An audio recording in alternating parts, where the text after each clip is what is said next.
मैं हज़रत मौलाना मुफ्ती मोहम्मद तौहीद साहब दामत बरकातुहुम अलिया उस्ताद मदरसा कासमिया शाही मुरादाबाद से दरख्वास्त गुजार हूँ और हजरत का बयान आप हजरात पूरी दिलजमई पूरे इत्मीनान और वसूख के साथ मुलाज़ा फरमाएं।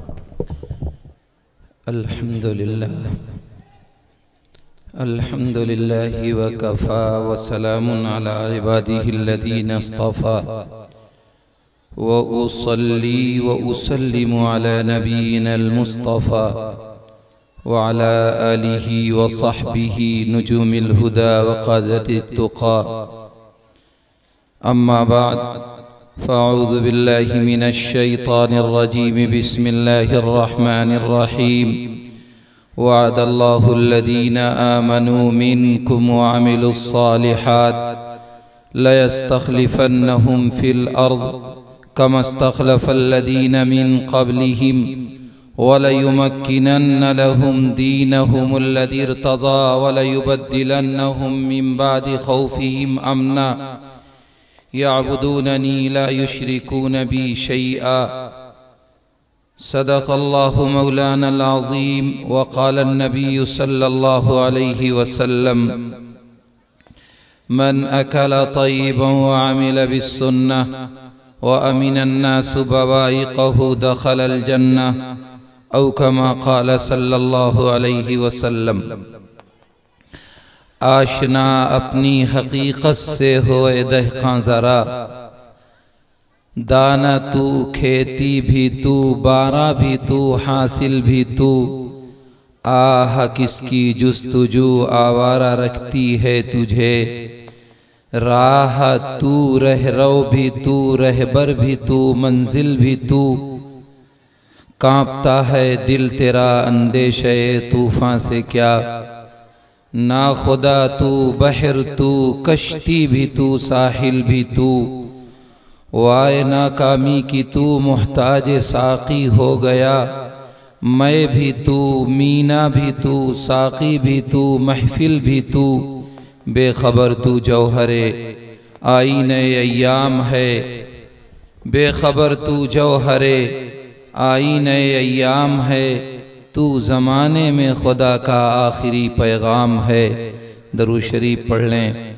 अल्लाहुम्मा सल्लि अला सय्यिदिना व मौलाना मुहम्मद व अला आलि सय्यिदिना व मौलाना मुहम्मद कमा बारकता व तरहमता व तहन्ननता अला सय्यिदिना इब्राहीम इन्नका हमीदुम मजीद। काबिल क़द्र उलमाए किराम, बहुत ही मुअज़्ज़ज़ सामीन निज़ाम, अल्लाह रब्बुल इज़्ज़ति वल जलाल का लाख लाख एहसान और उसका शुक्र है कि उसने हम सब को इस सर्दी की रात में दीन की निस्बत पर इकट्ठा होने की तौफ़ीक़ अता फरमाई। ये उसका इतना बड़ा करम एहसान है जिसको अदा नहीं किया जा सकता। और दुनिया का ये उसूल है कि अल्लाह रब्बुल इज़्ज़त जब तक बंदा नेमतों की कदरदानी करता रहता है तब तक अल्लाह ताला नेमतों में इजाफा करते रहते हैं। और आप जिस शहर जिस इलाके के रहने वाले हैं, वो शहर वो इलाका अगर कहा जाए कि हिंदुस्तान में इल्म का मरकज़ कहा जाता है तो झूठ नहीं होगा। बड़े बड़े उलमा जबाल इल्म इसी धरती से उठे और पूरी दुनिया में इस सरजमीन के साथ दीन मोहम्मदी का नाम भी रोशन किया। इसलिए आप यकीनन बातें सुनते होंगे और सुनते रहेंगे, लेकिन अगर ये नियत करके बैठे हैं कि हम यहाँ से जाएंगे तो तफसीरें करेंगे, दुकान पे चाय की बैठ के रात के इस जलसे का मंजरनामा पेश करेंगे कि फुला का बयान अच्छा रहा, फुला की तकरीर जोरदार रही, फुला का जोश अच्छा था, फुला का जनरल नॉलेज अच्छा था। अगर इस नियत से मेरे अजीजों बैठे हो तो ये मकसद बेफायदा है। अगर इस नियत से बैठो कि जो कुछ सुनूंगा उस पे जितना हो सकेगा, 100% मैं नहीं कहता, लेकिन जितना हो सकेगा उस पर अमल पैरा होने की कोशिश करूंगा। एक सुन्नत जिंदगी में रोजाना नई अपनी जिंदगी में लाने की कोशिश करूंगा तो यकीनन ये जलसा क़यामत के दिन मेरे और आपके लिए जरिए नजात बनेगा। और अगर वो नीयत है तो फिर इस जलसे के करने कराने, ये झमेला पालने, ये सारा सिस्टम अपनाने की कोई जरूरत नहीं थी, ना किया जाता तो बेहतर था। इसलिए सबसे पहले नियतों को दुरुस्त करें कि हाँ भाई जो सुनेंगे इंशाअल्लाह अमल करेंगे भाई इंशाअल्लाह तो कह लो यार, आगे बढ़ जाओ, ये जो जगह खाली है आगे आ जाओ। कहते हैं अकाबिर उलमा का बयान सुना होगा, ये बीच में जगह खाली, इसको भर लो।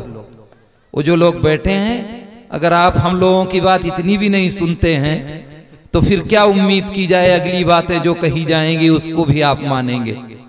आ जाओ भाई आ जाओ। ये तो पढ़े लिखों का मजमा है, अल्लाह का शुक्र है यहाँ बड़े बड़े उलमा अकाबिर हम सब के उस्ताद के दर्जे के लोग बैठे हुए हैं। मेरे अजीजों, बात यहाँ से शुरू की जाती है कि हम एक मिसाल से आपको बात समझाएं, शायद वहां से आपको मौजू मिल जाए और हमें बात कहने का तरीका और सलीका अल्लाह अता फरमा दे। एक स्कूल में एक टीचर साहब आए, उनके हाथ में एक कागज का टुकड़ा था। वो आए और बच्चों के सामने, वो छोटे छोटे बच्चे ई कदर आ कदर LKG UKG और अतफाल के बच्चे उनके सामने आए और आने के बाद उन्होंने अपनी जेब से एक कागज निकाला और बच्चों से कहा, बच्चों देखो ये वो कागज है जिसपे दुनिया का नक्शा बना हुआ है। बच्चों ने देखा, कुछ लकीरें खिंची हुई हैं, कुछ इधर उधर कुछ लिखा हुआ है। वो छोटे बच्चे क्या जाने कि ये क्या है। उस्ताद ने कहा, बेटे तुम्हें दुनिया का नक्शा बनाना है। बच्चे बड़े परेशान हुए, वो छोटे छोटे क्या जानते, ना उन्हें बहर का पता, ना बर का पता, ना खुश्की का पता, ना तर का पता, न पहाड़ों का पता, न दरियाओं का पता, न एशिया का पता, न यूरोप का पता, कुछ पता ही नहीं। वो कैसे दुनिया का नक्शा बनाएंगे। बच्चे परेशान, उस्ताद वजीद तुम्हें दुनिया का नक्शा बनाना है। थोड़ी देर तक ये कशमकश चलती रही। उस्ताद ने उस कागज के टुकड़े किए और टुकड़े करने के बाद उस्ताद ने उस क्लास और दरसगाह में वो कागज डाला और कहने लगे, बच्चों इसे तुम्हें बनाना है। कह के उस्ताद जी निकल गए। छोटे छोटे बच्चे बड़े परेशान कि हमसे तो नक्शा बनाना आता नहीं, मैं कैसे बनाऊंगा। एक बच्चे को गुस्सा आया, उसने यूं समेटा कागज को और यूं बिखेरा, हमसे नहीं बनता। दूसरे ने उनको सबको जमा किया और हाथों में रगड़ा और ऊपर की तरफ उछाला और जोर से उछालने के बाद कहने लगा, हमसे नहीं तैयार होता दुनिया का नक्शा। अब जब वो कागजात ऊपर गए तो कुछ उल्टे गिरे, कुछ सीधे गिरे। जो कागजात उल्टे गिरे उसमें किसी में पैर बना नजर आया, किसी में सर बना नजर आया, किसी में आंख बनी नजर आई, किसी में जिस्म के दीगर आज़ा बने नजर आए। एक बच्चा कहने लगा, यार अगर हमें दुनिया का नक्शा नहीं आता है तो छोड़ दो, इस नक्शे के पीछे शायद किसी इंसान की तस्वीर बनी हुई थी। चलो हमने नक्शा नहीं बनाना सीखा है, हम इंसान को तो देख रखा है, चलो हम इंसान बनाने की कोशिश करते। अब बच्चों ने नक्शे को तो भुला दिया, अब इंसान बनाने की फिक्र शुरू हो गई। सर की जगह सर, पैर की जगह पैर, नाक की जगह नाक, कान की जगह कान, जिस्म की जगह जिस्म, हाथ की जगह हाथ, पैर की जगह पूरा जिस्म। बच्चों ने उस कागज के टुकड़े जोड़ते जोड़ते जोड़ते जोड़ते थोड़ी देर में वो कागज के टुकड़े जुड़ते जुड़ते पीछे इंसान की तस्वीर तैयार हो गई। बच्चे बड़े खुश हुए, इंसान तो बन के तैयार हो गया। एक बच्चे ने कहा, जरा पलट के देखना, हो सकता है दुनिया का नक्शा भी बन गया हो। अब जब बच्चे ने पलट के देखा तो वो तो दुनिया का नक्शा तैयार। बड़े खुश हुए वो छोटे छोटे बच्चे और दौड़े दौड़े दौड़े अपने उस्ताद के पास आए। कहने लगे, उस्ताद जी सर हमने दुनिया का नक्शा बना लिया। उस्ताद भी परेशान, कैसे बना लिया तुमने? कहने लगे, उस्ताद जी हमने दुनिया का नक्शा नहीं बनाया, हमने तो उस इंसान की तस्वीर बनाई जो पीछे बना हुआ था। जब वो तैयार हुआ तो दुनिया का नक्शा खुद तैयार हो गया। उस्ताद बड़ा खुश हुआ, कहने लगे बेटे यही समझाना चाहता था मैं तुम्हें कि जब इंसान इंसान बन के तैयार होता है तो दुनिया के नक्शे खुद बन जाया करते हैं, दुनिया की हुकूमतें खुद बन जाया करती हैं, दुनिया के उसूल और कवानीन खुद बन जाया करते हैं। जनाब रसूलुल्लाह सल्लल्लाहु अलैहि वसल्लम इस दुनिया में इंसान को इंसान बनाने आए थे, आप हुकूमतें बनाने नहीं आए थे, आप अदालतें बनाने नहीं आए थे, आप कवानीन मुरत्तब करने नहीं आए थे, आप उस इंसान को इंसान बनाने आए थे जो जानवर बन चुका था।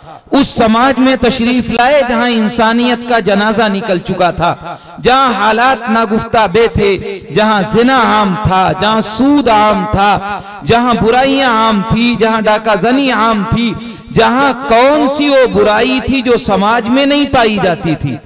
और इंसानियत का जनाजा उस वक्त निकल जाता है जब वो लोग जो जहालत के आला मेयार पर थे उनके यहाँ माँ को भी दीगर जायदाद की तरह वरासत में तकसीम कर लिया जाता था।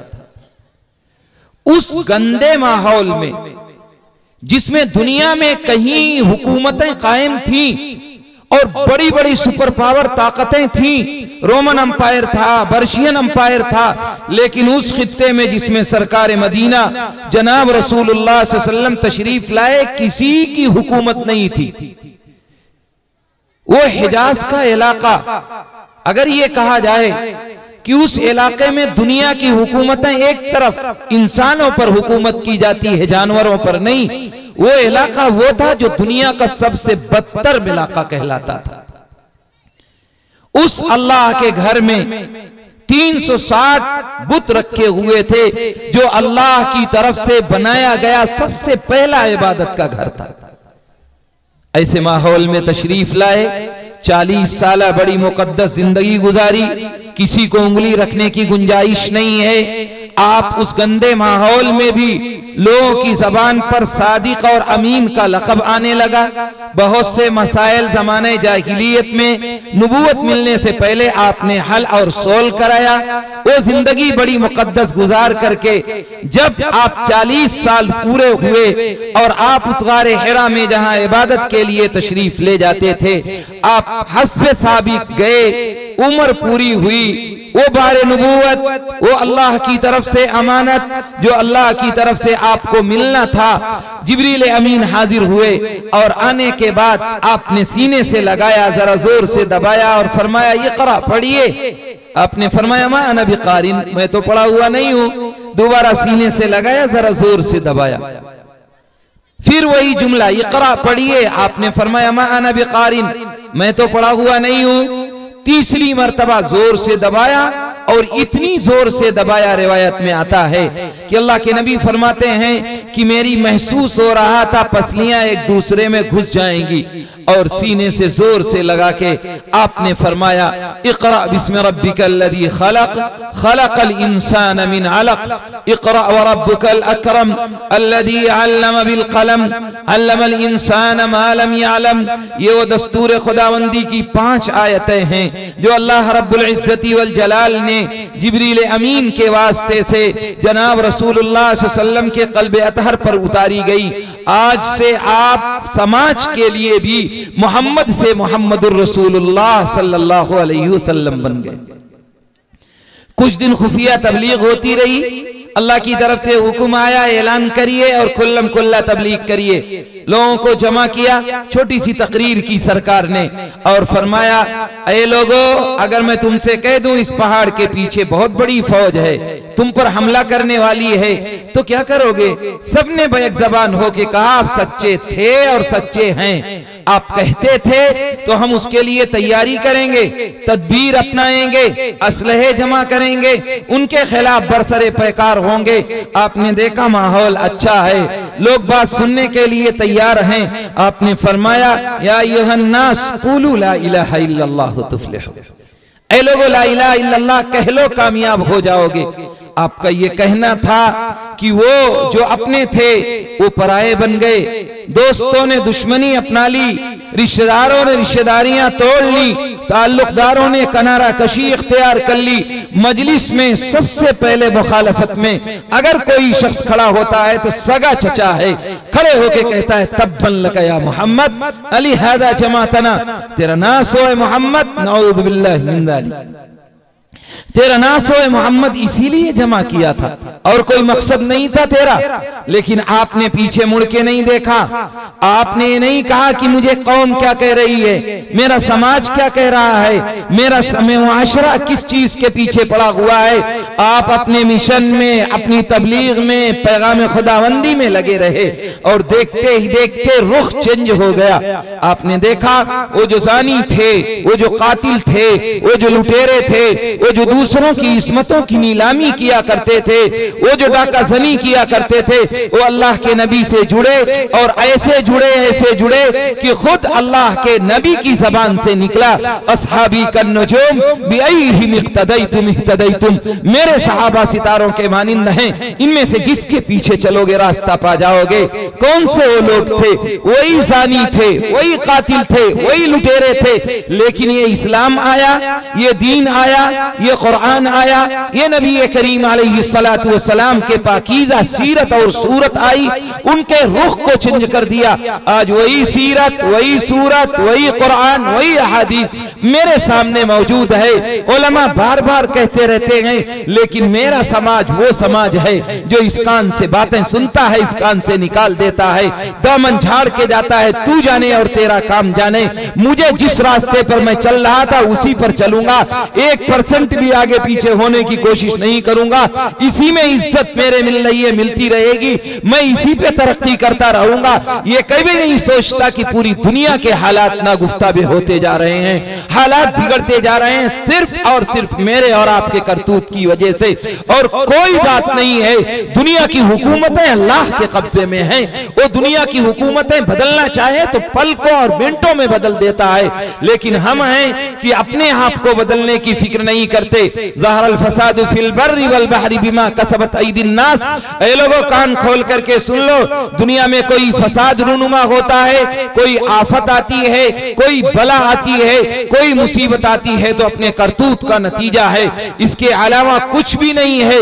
वो दुनिया की सबसे बदतर कौम थे, इस्लाम को अमल करके दुनिया के सबसे मुहज्जब बन गए और हम दुनिया की सबसे मुहज्जब कौम थे।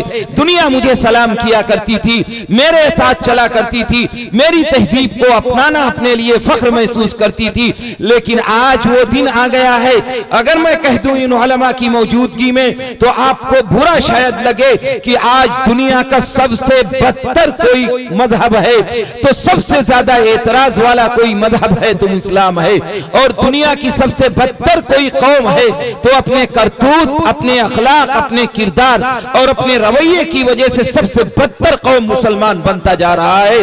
और दुनिया की वो पाकीज़ा किताब जो कयामत तक के लिए दस्तूर बन के आई थी, जिसे हमने ताकों में सजा करके अलमारियों में रख दिया है, ताकों में सजा दिया है, जिसे रमजान के अलावा नहीं खुलती है, आज दुनिया में सबसे ज्यादा एतराज की किताब कुरान मजीद बन चुकी है। लोग जिसे कुछ भी नहीं आता, जो 1% भी उसको समाज भी नहीं है, वो भी कहता है कुरान की फुला आयतें निकाल दो, कुरान के फुला आयतों को बदल दो, कुरान दुरुस्त हो जाएगा। अल्लाह को पता था कि ये लोग इस पर एतराज करेंगे, इसलिए अल्लाह ने कयामत तक के लिए दस्तूर बना करके भेजा।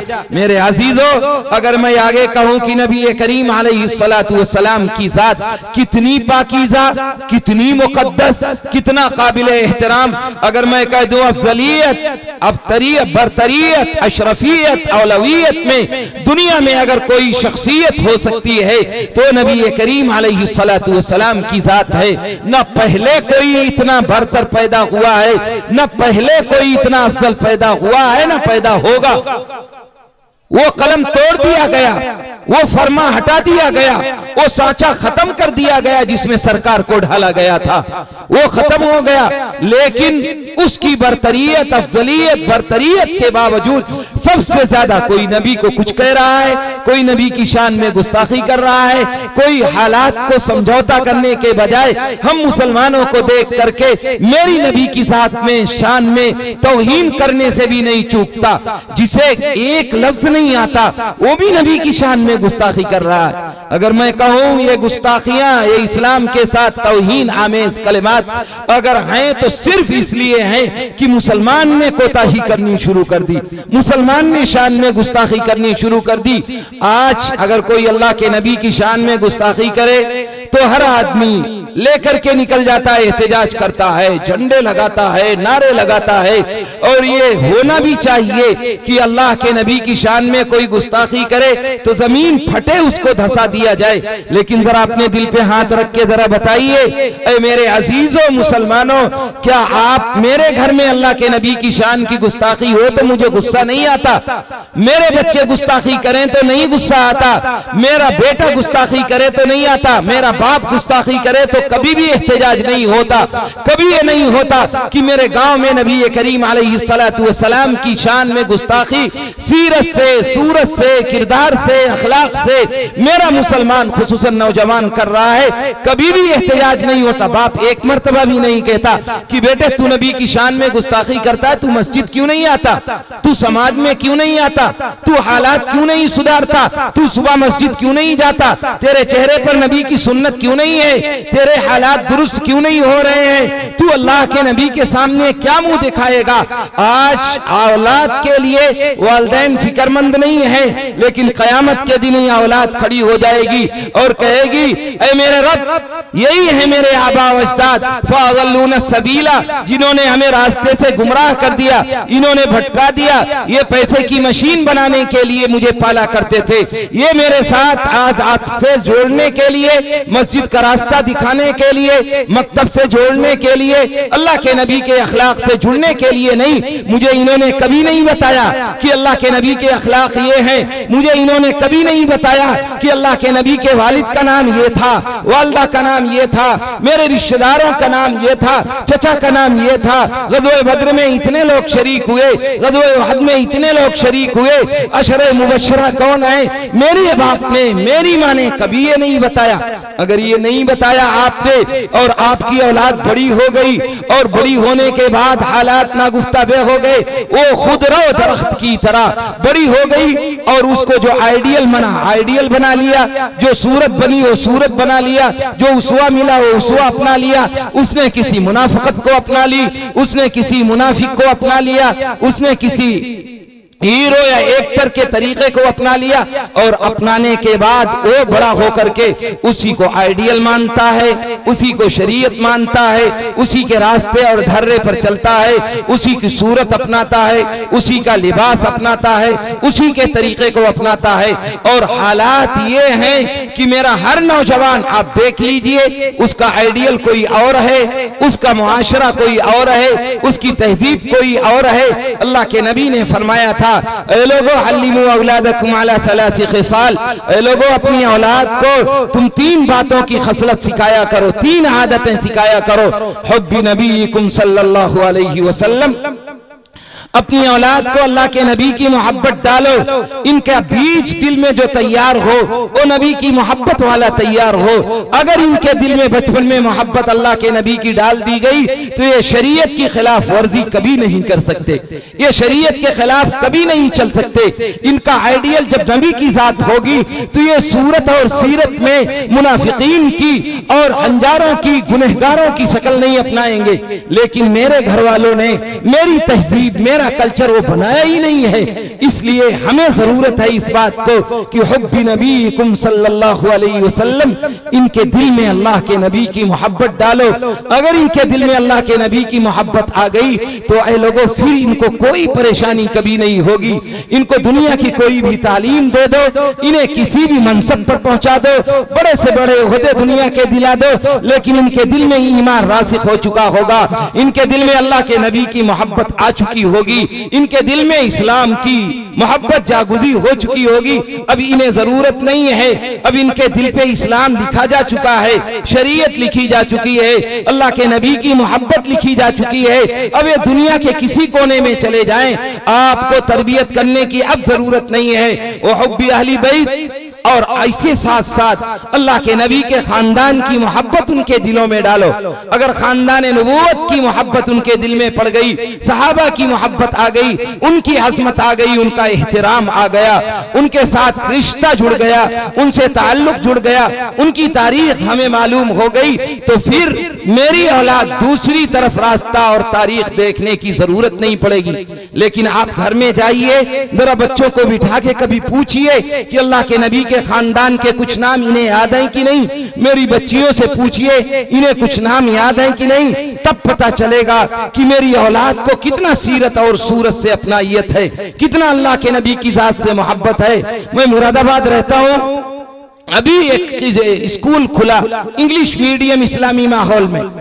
तुम्हें मिसाल दे रहा हूँ सिर्फ एक, कि वहां दारे अरकम पब्लिक स्कूल के नाम से बहुत शानदार स्कूल खुला। एक आलिम साहब आए टीचर के इंटरव्यू के लिए, और इंटरव्यू लेते हुए उन्होंने अजीब किस्सा सुनाया। मुझसे खुद बराह रास्त आए मिलने और कहने लगे, मुफ्ती साहब आज मैंने 16 बच्चियों का जो ग्रेजुएशन कर चुकी हैं, जो अच्छे नंबरात से पास हो चुकी हैं और ऐसे घरों से ताल्लुक रखती हैं जो बहुत दीनदाराना माहौल है, उनके वालिदैन के चेहरे देख लो तो इतनी बड़ी दाढ़ियां कि उलमा की दाढ़ियां उतनी बड़ी नहीं है, उनकी सूरत सीरत ऐसी देख लो कि अश्क करें तहज्जुद गुजार लोग। मैंने दीनदार घरानों की बच्चियों का इंतखाब किया और उनमें से 16 बच्चियों को बुलाया, उनका इंटरव्यू लिया। मैंने कहा हजरत क्या जवाब मिला वो बताइए। तो कहने लगे कि मैंने 16 बच्चियों से सिर्फ एक सवाल किया, उनके मार्क्स नहीं देखे, उनके नंबरात नहीं देखे, उनसे मैंने कोई इल्मी सवाल नहीं किया। उन 16 बच्चियों में से हर बच्ची से अकेले अकेले बुला करके मैंने एक सवाल किया, अल्लाह के नबी के वालिद का नाम अब्दुल मुत्तलिब था या अब्दुल्ला था? सिर्फ एक सवाल किया और कोई सवाल मैंने नहीं किया। तो मैंने कहा नतीजा क्या निकला?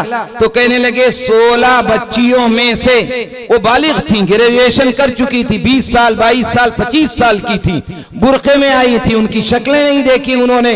कहते हैं उन 16 बच्चियों में से 14 बच्चियां वो निकली जिन्हें अल्लाह के नबी के वालिद का नाम नहीं पता था। 2 बच्चियां उन 16 में से 2 बच्चियां ऐसी निकली जिन्होंने बताया कि अल्लाह के नबी के वालिद का नाम अब्दुल्ला था। उन 2 बच्चियों ने, मेरे अजीजों मेरी बच्चियां भी पढ़ रही हैं, स्कूलों में जाती हैं, क्या शाम को मेरे घर आती हैं तो मैं उन्हें बैठता हूं लेकर के, उसकी माँ बैठती है और ये कहती है कि तू दिन भर वहां पढ़ के आई है, अपना होमवर्क पूरा कर ले, स्कूल का काम कर ले, और ईशा के बाद घर में कोई दीन की किताब पढ़ी जाती है, कोई सीरत की किताब बच्ची पढ़ी हुई है। क्या हालात ऐसे बनाने की आप फिक्र करते हैं? जो बच्ची 16 साल 18 साल तक 3 साल 4 साल से गैरों के माहौल में रहेगी, गैरों के स्कूल में पढ़ेगी, गैरों के स्कूल में पढ़ेगी, गैरों की तहजीब में रहेगी, उनका कल्चर अपनाएगी, वो 20 साल हो गए, 22 साल हो गए, 25 साल हो गए, अब आप क्या कहते हैं? अगर कोई गलत कदम उठा ले मेरी बच्ची तो आप क्या कहेंगे? उसके हालात बिगड़ते जा नहीं, जरूरत नहीं, उसकी जरूरत नहीं है। क्या आपसे अगर कोई बच्ची मेरी कदम उठा ले गलत, अभी हजरत इशारा कर रहे थे, कोई गुनाह कर बैठे, तो क्या आप कहेंगे कि मेरी बच्ची मुजरिम है? क्या आप कहेंगे उसका गलत रास्ता हो गया है? 90% मुजरिम माँ और बाप हैं, उसकी 10% गलती है बस, क्योंकि हमने घरेलू तहजीब नहीं सिखाई, इस्लाम से वाबस्ता नहीं किया, हजरत फातिमा के किरदार को नहीं बताया, हजरत उम्मे कुलसूम की सीरत नहीं बताई, अम्मा आयशा के हालात नहीं बताए, हजरत खदीजतुल कुबरा के वाकयात नहीं बताए। इसलिए उसने जो पढ़ा, जो सीखा, जिस रास्ते को उसने समझा, वो उसी रास्ते को अपना कर चली गई और मातम कर लिया आपने अखबार पढ़ करके, दुकान पे खड़े होकर के कि फुला की बच्ची भाग गई, फुला की बच्ची का खैरों के साथ रिश्ता ताल्लुक जुड़ गया। क्या मेरी बच्ची भी स्कूल पढ़ती है, क्या उसको देखने की जरूरत नहीं है? सिर्फ अखबार पढ़ लेने से और दुकान पे चाय की मातम कर लेने से मेरा समाज सुधर जाएगा, मेरा मुआशरा बदल जाएगा, मेरी तहजीब तब्दील हो जाएगी, नबी की सीरत और सूरत मेरे बच्चे अपना लेंगे? अगर नहीं अपना सकते तो कम से कम घर को बदलने की जरूरत है। मेरी बच्ची भी उसी रास्ते पर चल रही है, उसको बदलने की जरूरत है। सिर्फ मातम करने से न कोई कौम तरक्की कर सकती है न की है, सिर्फ बदलने के मुआशरे से। अल्लाह के नबी ने फरमाया था, इदा अज़मत उम्मती दुनिया नुज़िअत मिना हैबतुल इस्लाम। ऐ लोगों, जब तुम्हारे दिलों में दुनिया की अजमत आ जाएगी, दुनिया का एहतराम आ जाएगा, अल्लाह इस्लाम का रोब, इस्लाम का दबदबा, इस्लाम की शान शौकत खत्म कर देगा। व इदा तरकतिल अम्र बिल मारूफ व नही अनिल मुनकर हरुमत बरकतुल वही। और जब तुम सच्चाई को और जब तुम अच्छाइयों का हुक्म करना छोड़ दोगे, बुराइयों से रोकना छोड़ दोगे, अल्लाह कुरान और हदीस की बरकत उठा लेगा। मेरे अजीजों, उठा लेगा नहीं, उठा चुका। आज दिन ब दिन बेबरकती बढ़ती जा रही है। क्यों? सिर्फ इसलिए कि मेरे घर का माहौल बदलता जा रहा है, मेरी बच्चियों के यहाँ। और गैरों की तो बात छोड़ दीजिए, अगर मैं ये कह दूं आपसे तो शायद आपको बुरा लगे ये बात कि गैर मेरी बच्ची के साथ अगर गलत निगाह उठाता है तो मुजरिम है। क्या आज चचाजाद बहन चचाजाद भाई से महफूज है? क्या खालाजाद बहन खालाजाद भाई से महफूज है? क्या पड़ोसी की बच्ची पड़ोसी से महफूज है? क्या खानदान की बच्चियां खानदान के लड़कों से महफूज हैं? अगर महफूज हैं तो यकीनन अल्लाह का शुक्र है, और अगर महफूज नहीं है तो गैरों का क्यों शिकवा करते हो कि गैर मेरी बच्चियों की तरफ नजर उठा के देख रहा है?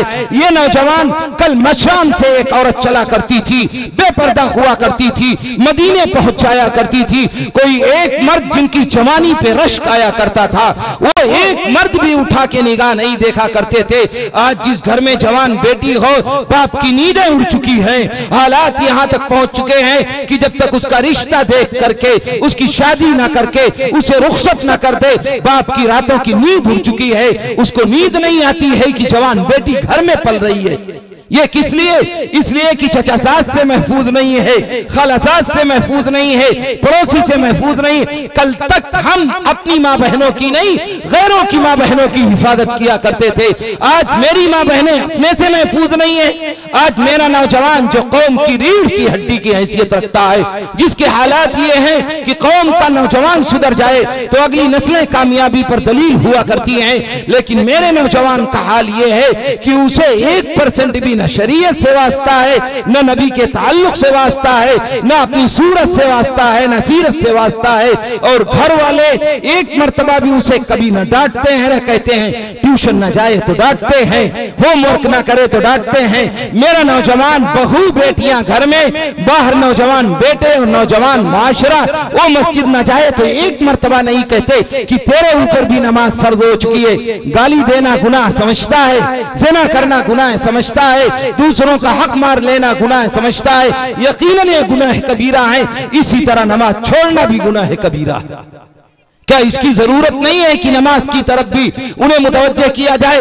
कयामत के दिन सबसे पहले नमाज की पूछ होगी, क्या हमें इसकी जरूरत नहीं? अल्लाह के नबी ने अजीब बात फरमाई। ऐ लोगों, कान खोल करके सुन लो, मिशकात शरीफ की रिवायत है, मोतबर उलमा का ये स्टेज है, बैठे हुए हैं, असातिज़े किराम है।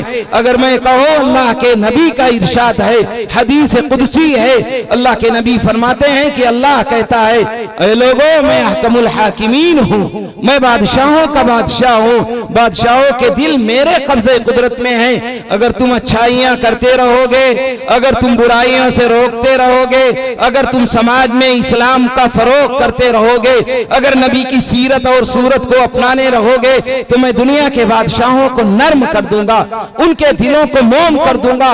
वो तुम्हारी जरूरत पे काम आएंगे, तुम्हारे दुख में दुखी होंगे, तुम्हारी तकलीफ में खड़े होंगे। ऐ लोगों, मैं अहकमुल हाकिमीन हूँ, बादशाहों का बादशाह हूँ। अगर तुमने शरीयत के मुताबिक जिंदगी छोड़ दी, अच्छाई और बुराई की तमीज तुम्हें मिट गई, हालात तुमने बिगाड़ लिए, तो मैं इन बादशाहों के दिलों को सख्त कर दूंगा, जो तुम्हें मारेंगे, सताएंगे, तकलीफ देंगे। तदऊनहु फला युस्तजाबु लकुम, तुम अल्लाह से दुआएं करोगे, अल्लाह तुम्हारी दुआएं कबूल नहीं करेगा।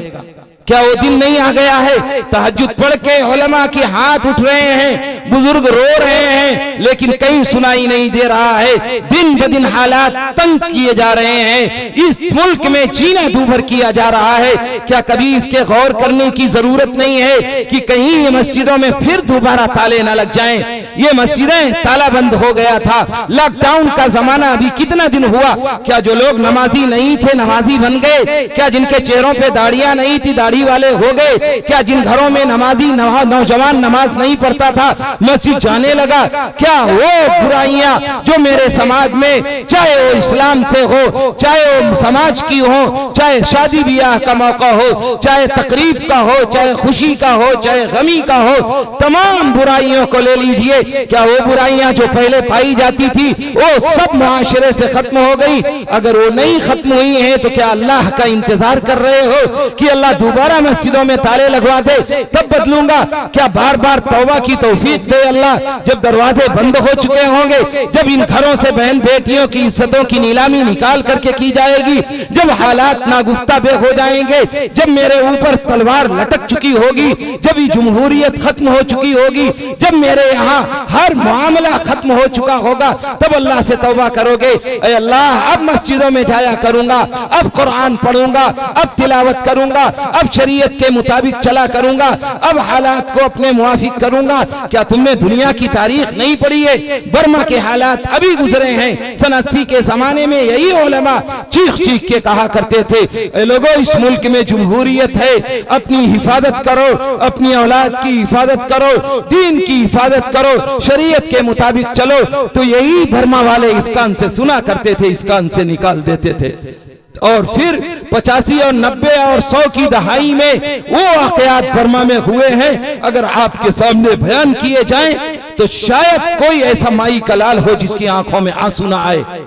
जवान बेटी को बूढ़े बाप के सामने इज्जत दागदार कर दी जाती थी और उसके बाद ऐसी खड़ा चला दिया जाता था। क्या उस दिन का इंतजार कर रहे हो? तब तौबा करोगे, तब अल्लाह से रोगे, गिड़गिड़ाओगे। बगदाद के हालात तुम्हारे सामने नहीं है कि वहां हर घर में इल्म की शुआएं फूटती थी, बड़े बड़े दीन के इदारे कायम थे और बड़े बड़े निजाम, वहां शादियां लाइब्रेरियों की बुनियाद पर हुआ करती थी, कुतुब खानों की बुनियाद पर हुआ करती थी। लेकिन वो अल्लाह के नाफरमान बने, वो शरीयत के मुखालिफ बने, तातारियों को मुसल्लत किया गया। उन्होंने ऐसे ज़बह किया है मुसलमानों को कि दरियाए दजला का पानी 1 महीने से आ रहा। तारीख लिखने वाला मुअर्रिख लिखता है कि ऐसा महसूस हो रहा था कि अब इस रूए जमीन पर कोई अल्लाह अल्लाह कहने वाला नहीं रहेगा। लेकिन अल्लाह जिसे रखे उसे कौन चखे? अल्लाह ने तो खुद हिफाजत की जिम्मेदारी ली है। इन्ना नहनु नज़्ज़लना ज़िक्र व इन्ना लहू लहाफ़िज़ून। हमने ये दीन, ये शरीयत, ये कुरान, ये नबी का तरीका उतारा है, हम इसके मुहाफ़िज़ हैं। तुम नहीं करोगे, अल्लाह दूसरी कौमों से कराएगा। तुम हिफाजत नहीं करोगे, अल्लाह तुमको बदल देगा, हमको बदल देगा। अल्लाह दूसरी कौमें जो नाफरमान है उनसे हिफाजत कराएगा। वो तातारी जो मुसलमानों के खून के प्यासे थे, अल्लाह ने उनमें दीन दाखिल किया, उनमें शरीयत दाखिल की, नबी की मोहब्बत उनमें दाखिल की, वो इस्लाम के मुहाफिज बन गए। अल्लामा इकबाल ने कहा था, है आया यूरिशे तातार के फसाने से, है आया यूरिशे तातार के फसाने से, पासबा मिल गए काबे को सनम खाने से।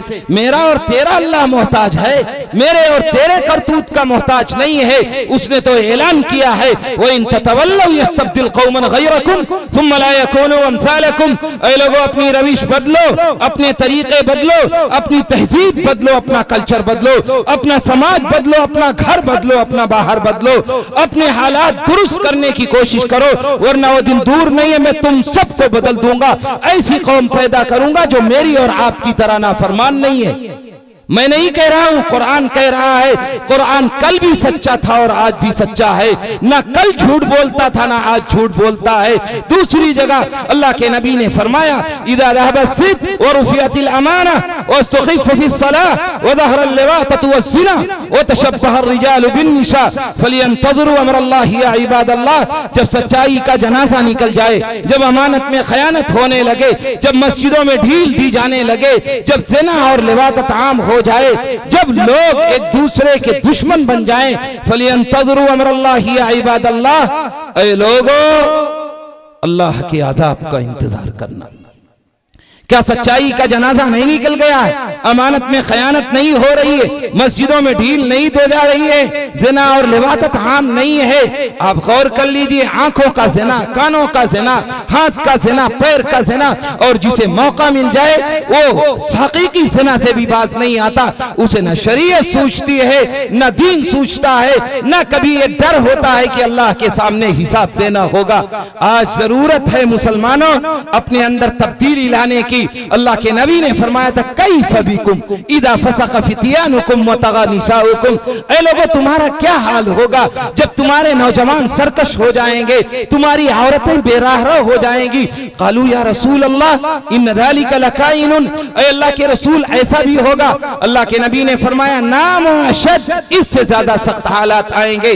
फिर अल्लाह के नबी ने फरमाया, कैफ बिकुम इदा लम तअमुरू बिल मारूफ व तनहू अनिल मुनकर, तुम्हारा क्या हाल होगा जब अच्छाइयों का हुक्म करना छोड़ दोगे, बुराइयों से रोकना छोड़ दोगे, तुम्हारा क्या हाल होगा? कालू या रसूल अल्लाह इन ज़ालिका लकाइनुन, ऐ अल्लाह के नबी ऐसा भी होगा? तो अल्लाह के नबी ने फरमाया, नाम अशद, इससे ज्यादा सख्त हालात आएंगे। फिर अल्लाह के नबी ने फरमाया, कैफ बिकुम इदा राइतुमुल मारूफ मुनकरन वल मुनकर मारूफन, ऐ लोगों तुम्हारा क्या हाल होगा जब तुम्हारे लिए अच्छाई को बुराई समझा जाने लगेगा, बुराई को अच्छाई समझा जाने लगेगा। समाज पे निगाह डाल लीजिए, शादी ब्याह का मौका हो, खुशी का मौका हो, गमी का मौका हो, किसी से कह दीजिए कि भाई साहब शादी सुन्नत के मुताबिक कर लीजिए, तो बड़े धड़ल्ले से कहता है, दीनदार है, समाज में इज्जतदार समझा जाता है, पढ़ा लिखा है, तबलीग से जुड़ा हुआ है, दीन से जुड़ा है, हजरत मुफ्ती साहब हैं, आलिम साहब हैं, तबलीगी साहब हैं, उन्हें कह दो कि जरा शादी सुन्नत के मुताबिक कर लीजिए,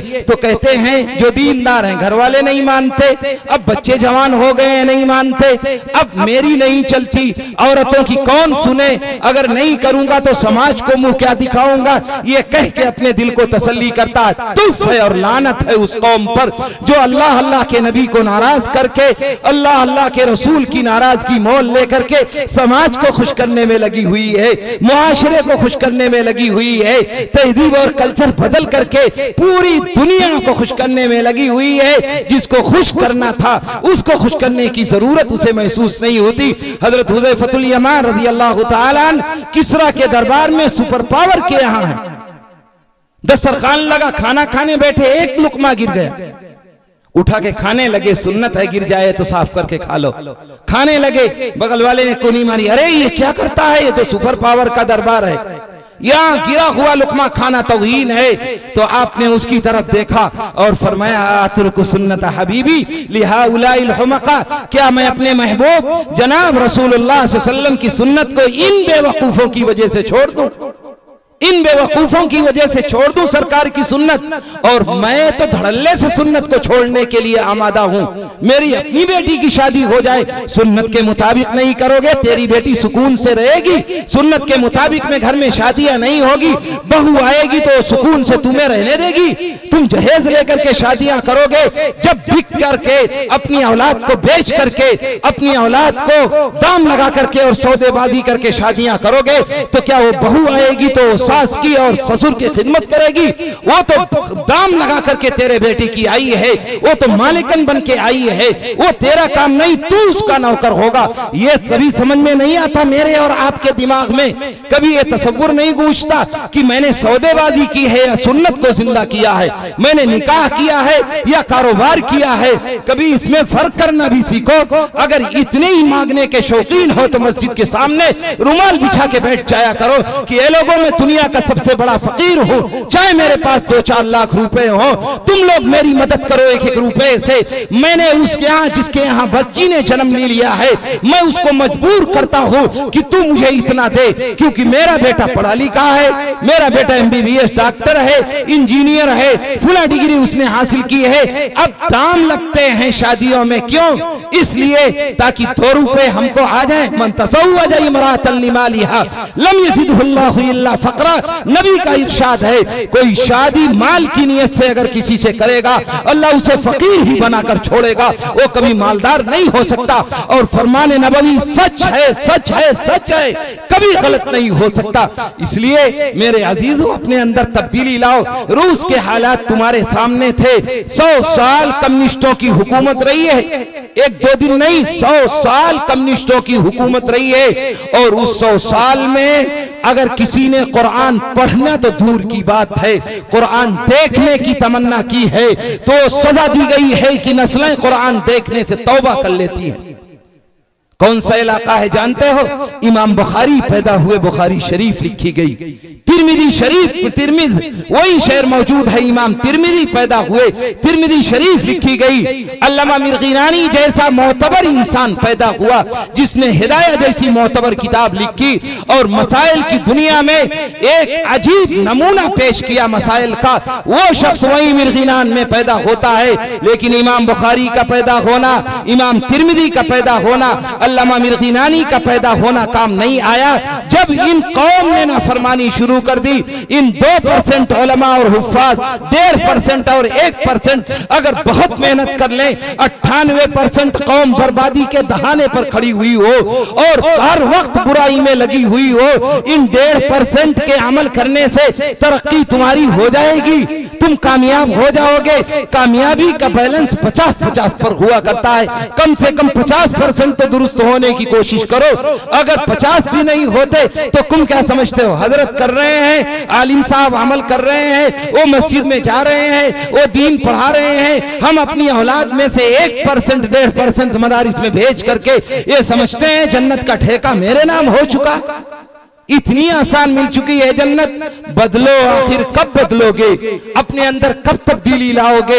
जब रूस के हालात बना दिए जाएंगे, जब दुनिया के हालात बिगाड़ दिए जाएंगे, जब बर्मा के हालात तुम्हारे सरों पे आ जाएंगे, जब बगदाद की तारीख तुम्हारे ऊपर दोहरा दी जाएगी, तब अपने अंदर तब्दीली लाने की कोशिश करोगे। मैंने नबी की हदीस पढ़ी थी, अल्लिमू औलादकुम अला सलासी खिसाल। ऐ लोगों, अपनी औलाद को तुम पहली बात अल्लाह के नबी की मोहब्बत डालो, दूसरी बात वो हुब्बे अहली बैत, खानदान नबूवत की मोहब्बत उनके दिल में डालो, और तीसरी बात अल्लाह के नबी ने फरमाई थी वक़राअतिल कुरान, इन्हें मकातिब और मदारिस से जोड़ने की कोशिश करो। अभी हजरत मौलाना ने बहुत वाज़ेह लफ्जों में कहा, ऐ लोगों, इन मदारिस को अगर जिंदा रखोगे, इन मकातिब को जिंदा रखोगे तो ये नस्लें जिंदा रहेंगी और इस्लाम बाकी रहेगा।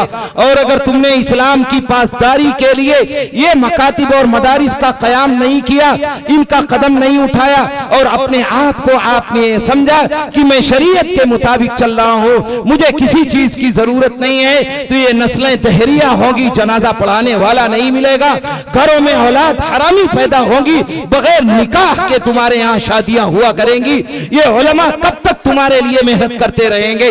कब तक तुम्हारे लिए जतन करते रहेंगे? हमारे पुरखों ने कोशिश की थी तो आज टोपियां सरों में मौजूद हैं, मस्जिदों में इमाम मौजूद हैं, मदारिस और मकातिब के जिम्मेदार पढ़ाने और पढ़ने वाले उलमा, हुफ्फाज और मुफ्तियान मौजूद हैं। अगर अब नहीं फिक्र की गई तो अगली नस्ल का क्या होगा?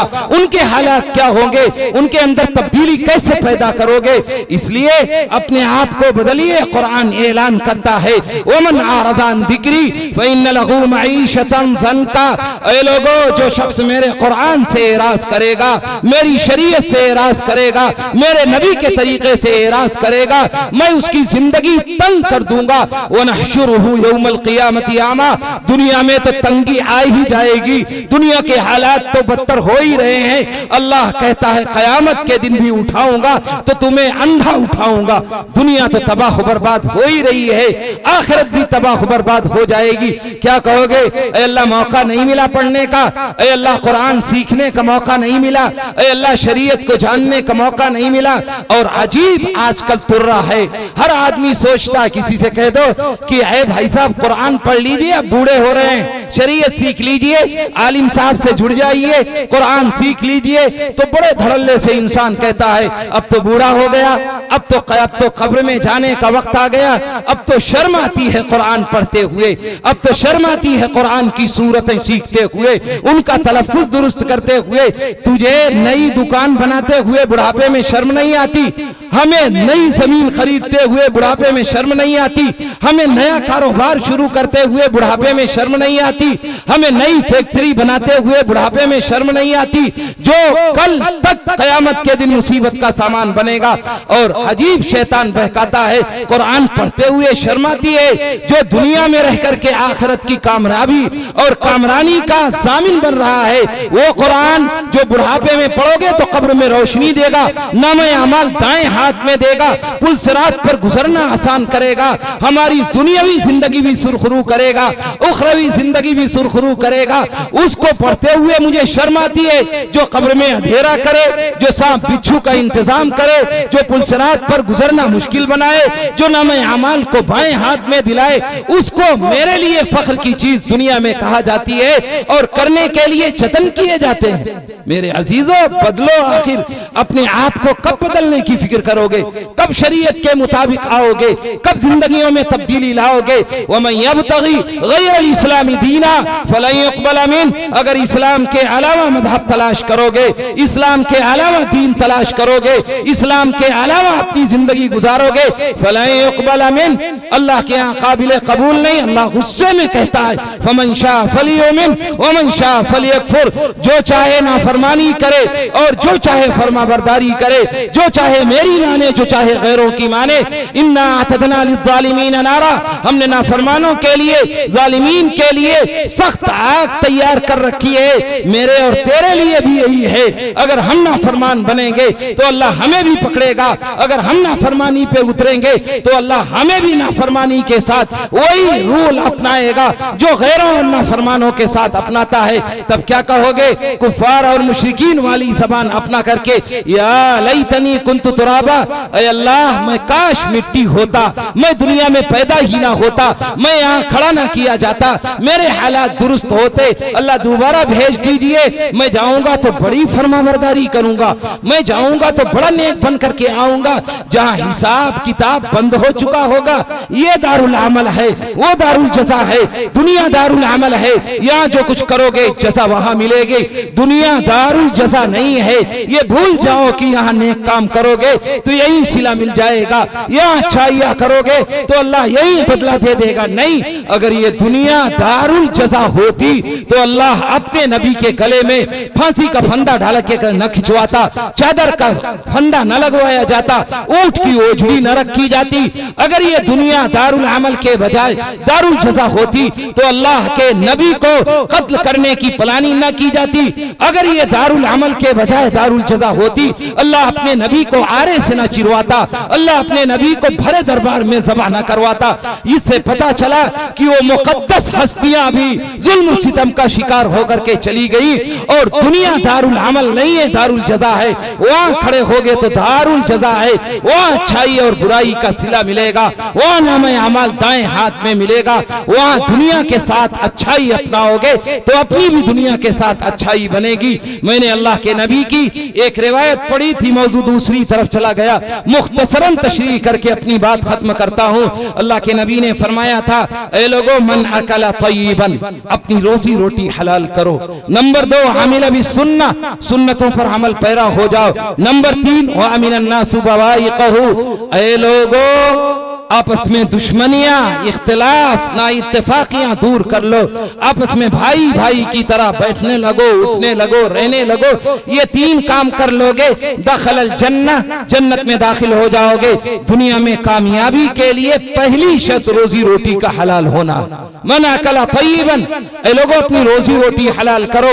अल्लाह ने अपने नबियों को, पैगंबरों को, ऋषि मुनियों को नसीहत करते हुए कहा, या अय्युहर रसूल कुलू मिनत-तय्यिबात वअमलू सालिहा। ऐ रसूलो, ऐ पैगंबरो, ऐ ऋषि मुनियो, पहले पाकीज़ा रिज़्क खाओ फिर नेक काम करो। पहले हलाल खाओ फिर कौम में तबलीग करो। पहले हलाल खाओ फिर दीन की तरफ बुलाओ। जब उन्हें नसीहत की गई तो मेरी नमाजें, मेरी इबादतें अगर हलाल के बजाय हराम होंगी तो क्या हालात होंगे। मस्जिदें भरी नजर आती हैं नमाजियों से।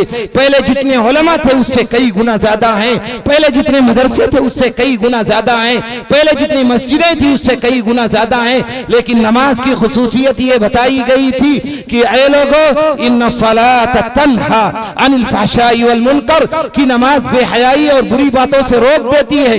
ये नबी करीम अलैहिस्सलातु वस्सलाम पर जो कुरान नाजिल हुआ उसमें खुसूसियत बताई गई। आप जरा दिल पे हाथ रख के बताइए कि इतने नमाजी हैं, लेकिन आज मेरी नमाज, अगर मैंने किसी की जमीन हड़प कर रखी है तो नमाज से पहले हड़प कर रखी थी तो नमाज के बाद हड़प कर रखी है। मैं झूठ बोला करता था तो नमाज से पहले भी बोला करता था तो नमाज के बाद भी बोल रहा हूं। मैंने किसी के पैसे दबा रखे थे तो नमाज से पहले दबा रखे थे तो नमाज के बाद भी दबा रखा। हर वो बुराई जो नमाज से पहले किया करते थे नमाज पढ़ने के बाद भी मुझसे नहीं छूट रही है। यकीनन नमाज की खुसूसियत जो कुरान ने बताई है उसमें कोई तरद्दुद और शक नहीं है। पेट में जाने वाला रिस्क जो है उसमें कहीं फॉल्ट है, कहीं लाइन कट रही है, कहीं हालात हराम हलाल के बजाय हराम हो रहे हैं, तभी ये नमाज की खुसूसियत नहीं बदल रही है। इसलिए रोजी रोटी को हलाल करने की फिक्र करिए। जो मुकद्दर में है वो मिलेगा, कोई रोक नहीं सकता। 10 रुपए हमारे आपके मुकद्दर में है, अल्लाह देगा। बता दिया ये रास्ता हलाल का है, ये हराम का है, चाहे तो इस रास्ते से ले ले, चाहे तो उस रास्ते से ले ले, क्योंकि उससे ज्यादा मिलना मुकद्दर ही नहीं। अल्लाह के नबी ने फरमाया, इन्नल उम्मत लव इज्तमअत अला यनफऊक बिशै लम यनफऊक इल्ला बिशैइन क़द कतबहु अल्लाहु लक। ऐ लोगों, अगर सारी दुनिया मिल करके तुम्हें नफा पहुंचाना चाहे तो उतना भी नफा नहीं पहुंचा सकती जितना अल्लाह ने मुकद्दर में लिखा है, उससे ज्यादा नफा नहीं पहुंचा सकती। और इन्नल उम्मत लव इज्तमअत अला अन यज़ुर्रुक बिशै लम यज़ुर्रुक इल्ला बिशैइन क़द कतबहु अल्लाहु लक। और अगर सारी दुनिया मिल करके तुम्हें नुकसान पहुंचाना चाहे तो सिर्फ उतना नुकसान पहुंचा सकती है जितना अल्लाह ने आपके मुकद्दर में लिखा है। उससे ज्यादा ना तकलीफ दे सकती है, उससे ज्यादा ना फायदा दे सकती है। इसलिए रोजी रोटी के कमाने की फिक्र करना यकीनन अच्छी चीज है, लेकिन रोजी रोटी हराम कमा करके अपने इस नाम पर बच्चों का फ्यूचर बना के चला जाऊंगा, बच्चों की बिल्डिंग खड़ी करके चला जाऊंगा, बच्चे तुम्हारे काम नहीं आएंगे। कब्र में सवाल और जवाब उस कमाई का हमें और आपको देना होगा। कल मैदान महशर होगा, हालात नागुफ्ता बे होंगे, लोग पुरसान हाल कोई नहीं होगा। कुरान ने उन रिश्तों को अलग अलग बयान कर दिया है जो रिश्ते दुनिया में कभी अलग नहीं हुआ करते थे। यौम यफ़िरुल मरउ मिन अख़ीहि व उम्मिही व अबीही व साहिबतिही व बनीही लिकुल्लि इम्रिइन मिनहुम यौमइज़िन शानुन युग़नी। ये वो रिश्ते हैं, बाप बेटे का रिश्ता, माँ औलाद का रिश्ता, भाई बहन का रिश्ता, मियाँ बीवी का रिश्ता, जो दुनिया में कभी अलग नहीं होते। कुरान कहता है सब कन्नी काट जाएंगे, कोई किसी के लिए नहीं होगा। वो मैदान महशर होगा। अल्लाह के नबी फरमाते हैं, ऐ लोगो ला तज़ालु क़दमा इब्नि आदम हत्ता युसअल अन खम्सिन। ऐ लोगो, उस मैदान महशर में जब तक 5 चीजों के सवाल के जवाब न दे लोगे तुम्हारे कदम टल नहीं सकते हैं। अन उम्री फीमा अफना व अन शबाबी फीमा अबला व अन मालिही मिन ऐन इक्तसबहु व फीमा अनफक़ा व माज़ा अमिल फीमा अलिमा। ये 5 सवाल हैं आपकी जिंदगी के बारे में, आपकी जवानी के बारे में। ये पूछा जाएगा कि कहां जवानी दी थी, कहां पुरानी की, तुमने उम्र दी थी, कहां फना की। तीसरा और चौथा सवाल ये होगा, मैंने तुम्हें माल दिया था, कहां से कमाया और कहां खर्च किया। ये मैदान महशर के वो सवालात हैं जो आपको देना ही है। उसमें ये बुनियादी सवाल है कि मुझे तुझे रोजी दी थी, कहां से कमाया। अगर हलाल कमाया तो हराम खर्च तो नहीं किया, कहीं शादी ब्याह में फजूल तो नहीं खर्च किया, कहीं दिखलावे के लिए और नाम नमूद के लिए तो नहीं खर्च किया, कहीं अपने को बुलंद होने के लिए, फख्र मुबाहात और तकब्बुर के लिए तो नहीं खर्च किया। ये अल्लाह पूछेगा हमसे। अगर हलाल भी कमाया है और खर्च गलत किया है तो क्या जवाब दोगे? तो इसलिए पहली शर्त अल्लाह के नबी ने जन्नत में दाखिले की फरमाई, मन आमिला। क्यों बंद करेंगे? अल्लाह के नबी ने फरमाया कि ऐ लोगों, अगर जन्नत में दाखिला चाहते हो तो पहला काम मन अकला तय्यबन, अपनी रोजी रोटी हलाल करो। दूसरी बात अल्लाह के नबी ने फरमाई वो आमिला भी सुन्ना, ऐ लोगों अपनी जिंदगियों में सुन्नत को अमल पैरा होने की कोशिश करो। घरों में भी सुन्नतें जिंदा हो जाएं, बाहर भी सुन्नतें जिंदा हो जाएं, अपनी जिंदगी को सुन्नत के कालम में ढालने की कोशिश करो। अल्लाह के नबी जो हमको आइडियल दे करके गए थे, जो हमें तरीका बतला के गए थे, जो शरीयत दे करके गए थे, उससे रूठ करके ना कभी कोई कामयाब हुआ है ना होगा। जो सुन्नतों पर अमल पैरा करेगा वही कामयाब होगा। मन अहब्ब सुन्नती फकद अहब्बनी व मन अहब्बनी कान माई फिल जन्ना।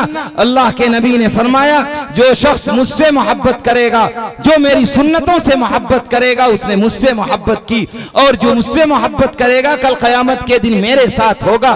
क्या आपकी मोहब्बत सच्ची है? क्या मेरी मोहब्बत सच्ची है? कहीं ऐसा तो नहीं है कि गम और खुशी के मौके को छोड़ करके मेरी मर्जी के मुताबिक हो तो सुन्नतों पर अमल पैरा है, मेरी मर्जी के मुताबिक ना हो तो सुन्नतों को एक किनारे कर दिया जाए। इसलिए ये मोहब्बत कामिल नहीं है। एक देहाती सहाबी मस्जिद नबवी में दाखिल हुए और उन्होंने दूर से सलाम किया, अस्सलामु अलैका या रसूल अल्लाह, अल्लाह के नबी आप पर सलाम थी। अल्लाह के नबी ने निगाह उठाई और कहने लगे वालेकुमुस सलाम व रहमतुल्लाह। सलाम का जवाब दिया। अभी आओ देखा ना ताओ, अभी कोई खैरियत ना पूछी ना हाल चाल। वही मस्जिद नबवी के गेट से कहने लगे ऐ अल्लाह के नबी क़यामत कब आएगी? मतस्सा या रसूल अल्लाह, अल्लाह के नबी क़यामत कब आएगी?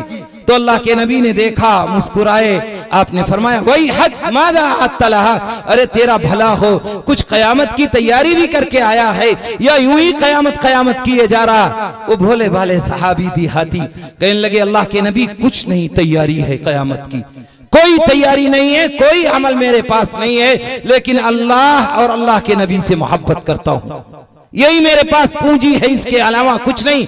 अल्लाह के नबी ने कहा कि ऐ लोगों कान खोल करके सुन लो, अल मरउ मा मन अहब्बा व अंत मा मन अहबब्ता, कि जो आदमी जिससे हकीकी मोहब्बत करेगा कयामत के दिन उसके साथ होगा, और तू जिससे मोहब्बत करता है तू कयामत के दिन उसके साथ होगा। ये अल्लाह के नबी ने फरमाया। उस रावी हैं हजरत अनस इब्ने मालिक रज़ियल्लाहु तआला अन्हु, वो मौजूद हैं मजलिस में। वो कहते हैं कि मैंने सहाबा के चेहरों को पढ़ा, इतनी खुशी उनके चेहरों से झलक रही थी कि अगर सारी दुनिया की दौलत उन्हें दे दी जाती तब भी वो 1% उतना खुश ना होते। उन्हें पता था मेरी मोहब्बत सच्ची है, उन्हें पता था फरमान नबवी हक है। अल्लाह के नबी ने कह दिया जिससे हकीकी मोहब्बत है उसके साथ होगा, तो हम लोग अल्लाह के नबी की मोहब्बत के साथ होंगे। क्या मेरी भी मोहब्बत सच्ची है? क्या मेरा चेहरा भी मोहब्बत वाला है? क्या मेरा लिबास भी मोहब्बत वाला है? क्या मेरे तौर तरीके घर बाहर अंदर मोहब्बत वाले हैं? अगर हैं तो बहुत अच्छे, और अगर नहीं हैं तो उसे बदलने की जरूरत है। वो अमिल भी सुन्ना। तीसरी बात अल्लाह के नबी ने फरमाई वो अमीनन्नासु बवाइक़हु, ऐ लोगों एक दूसरे की तकलीफ से महफूज हो जाओ। बहुत दुनिया में आपस में भाइयों को सता लिया, इख्तिलाफ पैदा कर लिया, लड़ाई झगड़ा पड़ोसी के साथ कर लिया, भाई भाई में ना इत्तेफाकी कर ली, और जिंदगी भर दुश्मनी रही, मरने के बाद भी चेहरा देखने के लिए तैयार नहीं। तुम उस नबी के उम्मती हो जिसने पुश्तैनी दुश्मनी के दरमियान भी जब अल्लाह के नबी ने मक्के वालों के साथ मदीने वालों की मुआखात फरमाई, हाँ भाई ये आए हैं घर बार लुटा करके आए हैं, बैंक बैलेंस छोड़ करके आए हैं, घर बार छोड़ करके आए हैं, बागात छोड़ करके आए हैं, अंसार तुम इन्हें अपना भाई बना लो। तारीख गवाह है उन्होंने सगे भाई से ज्यादा रोल अपनाया है। हजरत साद इब्न रबी ने हजरत अब्दुर्रहमान इब्न औफ का हाथ पकड़ा, घर ले गए और कहने लगे कि ये मेरा 2 मंजिला मकान है, तुम देख लो जो आपको पसंद है मैं देने के लिए तैयार हूँ। पर्दे की आयत नाजिल नहीं हुई है, 2 बीवियां हैं, बुलाया जो पसंद हो मैं तलाक देता हूँ, इद्दत के बाद इनके तुम शादी कर लेना। ये कुर्बानी, ये मोहब्बत और उखुवत का जज्बा उन गैरों के साथ पैदा इस्लाम की बुनियाद पर हुआ था, नबी की मोहब्बत की बुनियाद पर हुआ था। आज मेरी भाई भाई से लड़ाई है, मेरी अपनों से लड़ाई है, पड़ोसी से जिंदगी भर नहीं बोलता, पड़ोसी मर रहा हो 1 रुपए की मदद करना मेरी तौहीन हो जाती है, अपनी शादी ब्याह में करोड़ों लुटा देता है, वही गरीब पड़ोसी की बच्ची और कुड़ कुड़ के मर जाती है और बाप जमीनें बेच के शादियां करने पर मजबूर होता है। क्या इसकी जरूरत नहीं? अपने अंदर तब्दीली लाओ, अपने अंदर कुछ तब्दीली लाओ, तब्दीली पैदा करो, इसकी जरूरत नहीं है। अल्लाह के नबी ने फरमाया, ऐ लोगों ये 3 काम कर लो जन्नत में दाखिल हो जाओगे। नंबर 1 अपनी रोजी रोटी हलाल कर लो। नंबर 2 अल्लाह के नबी ने फरमाया सुन्नतों पर अमल पैरा हो जाओ। नंबर 3 वामिनन्नासु बवाइक़हु, लोग एक दूसरे की तकलीफ से महफूज हो जाएं। मैंने आयत पढ़ी थी वादल्लाहुल्लज़ीना आमनू मिनकुम वअमिलुस सालिहात, ऐ लोगों अल्लाह पर ईमान लाओ, नेक काम करो, अल्लाह 3 इनाम से नवाजेगा। ला यस्तखलिफन्नहुम फिल अर्द, इस जमीन का रूए जमीन का खलीफा बनाएगा, जैसा कमस्तखलफल्लज़ीना मिन क़ब्लिहिम, जैसे इसकी हुकूमत तुम्हें दे चुका है। वला युमक्किनन्न लहुम दीनहुमुल्लज़ी इर्तज़ा, और ये दीन जो सबसे मजलूम दीन है मज़हब इस्लाम, अल्लाह इसको सबसे पसंदीदा मज़हब बनाएगा। वला युमक्किनन्न लहुम दीनहुमुल्लज़ी इर्तज़ा वला युबद्दिलन्नहुम मिन बादि खौफिहिम अमना, और आज जो खौफ व हिरास का आलम है, अल्लाह कहता है तुम शरीयत पर चलो, दीन पर चलो, मैं इस रूए जमीन को अमन व अमान का गहवारा बना दूंगा, चैन की बांसुरी बजा दूंगा, शरीयत पर चल करके देखो। इसलिए अल्लाह ने फरमाया याबुदूननी ला युशरिकून बी शैया, मुझे अल्लाह मानने के जतन करो और कोशिश करो, हकीकतन अल्लाह मानो, देखो हालात का रुख बदलता हूं कि नहीं। ये सोचो कि नूरे हिदायत का परचम जनाबे मोहम्मद ने कैसे उड़ाया, ये सोचो कि दब्तों को कैसे उभारा, ये सोचो कि गिरतों को कैसे संभाला, ये सोचो कि क्या चीज थी जिसके बल पर अकेले खुदा के पैगंबर ने उठकर उलट दी थी ऐवान रूमा की मसनद, पलट दी थी सेहरा नशीनों की काया, उजुरा सरापा और हिम्मत मुजस्सम, और रातों का आबिद दिन का सिपाही, ओ जिसने सियासत की जुल्फें संवारी, ओ जिसने फकीरी में की बादशाही। अगर उससे कुछ भी अकीदत है तुमको तो अपना वतीरा बदलना पड़ेगा, ज़बाने निफाको अमल से गुजरकर सदाकत के सांचे में ढलना पड़ेगा। खबर दे रहा है मोहम्मद का उसवा कि ऐसा नहीं है मुसलमान होना, खबर दे रहा है मोहम्मद का उसवा कि ऐसा नहीं है मुसलमान होना। बहुत इम्तिहानात दरपेश होंगे, बहुत सख्त राहों पे चलना पड़ेगा। अल्लाह ताला हम सबको इन 3 कामों के करने की तौफीक अता फरमाए, रिज़्क़ हलाल की तौफीक अता फरमाए, रिज़्क़ हराम की नुहूसत से हिफाजत फरमाए, सुन्नतों का शहदाई बनाए, आपस में प्यार मोहब्बत और आपस में एक दूसरे से ताल्लुक़ को आम करने की तौफीक अता फरमाए। ये उंगली जो दूसरों की तरफ उठा करती है, अल्लाह अपने ऐबों की जानिब उठाने वाला बनाए। आमीन व आखिर दावाना अनिल हम्दुलिल्लाहि रब्बिल आलमीन। जज़ाकल्लाहु अहसनल जज़ा। हमारे मेहमान गिरामी हज़रत मौलाना मुफ्ती तौहीद अहमद साहब दामत बरकातुहुम ने हमारे समाज और मुआशरे को खूब आईना दिखलाया है। यकीनन अगर इन बातों में से कुछ बातें भी हम पल्ले बांध के चले जाएं और अमल में ले आए तो इंशाअल्लाह तब्दीली कल से शुरू हो जाएगी।